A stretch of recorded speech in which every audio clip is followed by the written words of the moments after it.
My ranch sits at the far edge of the world, or at least it feels that way. Miles stretch between me and the nearest town, and the back of my land touches a government-protected bear reserve. It's untouched wilderness, off limits to everyone. No hikers, no campers, no weekend explorers. The only sign on my fence says, "Enter at your own risk." Bear territory, to me, that was more than enough warning.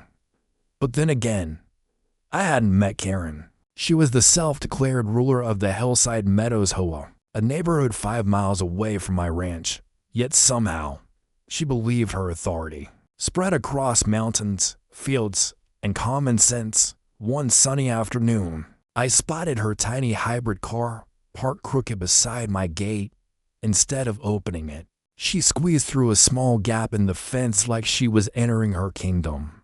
Clipboard clutched tight, she strutted across my field as if she owned the soil beneath her shoes.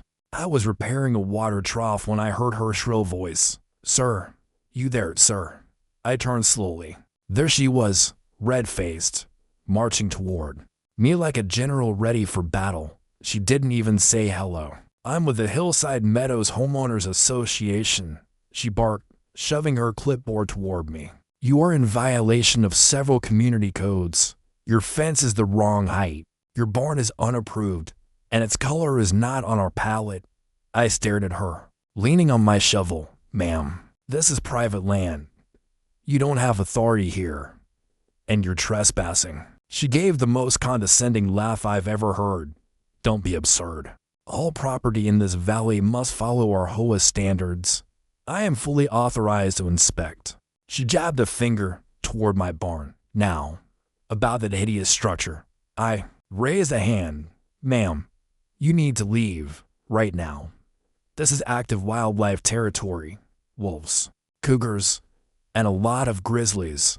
She rolled her eyes. "Oh, please. I've hiked nature trails. I'm not frightened by your little campfire stories." She turned her back on me and kept scribbling complaints. I sighed and looked toward the woods, a habit you pick up living out here. That's when I heard it, a faint crack of a branch. Then I saw him. A massive male grizzly stood at the tree line, easily the biggest one I've ever seen on my trail cams, upright, sniffing the air, eyes fixed on the strange human and bright colors. Standing in his territory, Karen was still ranting, completely unaware. "And I am issuing fines for your failure to maintain proper landscape." "Mom," I whispered. "Do not move, and don't turn around," she snapped, annoyed. "Excuse me." My voice dropped even lower. "Stay, completely still." Something in my tone finally cut through her ego. She froze. The bear dropped to all fours and wandered. Closer, slow, deliberate, curious. A 700-pound curiosity is still a death sentence if it feels threatened. Her knuckles whitened on her clipboard. I raised my hands in a calming gesture, keeping my body relaxed. The bear walked right up behind her, head tilted, sniffing. She didn't breathe. Neither did I. For a long moment, time felt suspended, just the three of us in a silent field. Then, the bear simply lost interest. With a grunt and a heavy turn, he wandered back into the forest as quietly as he'd appeared.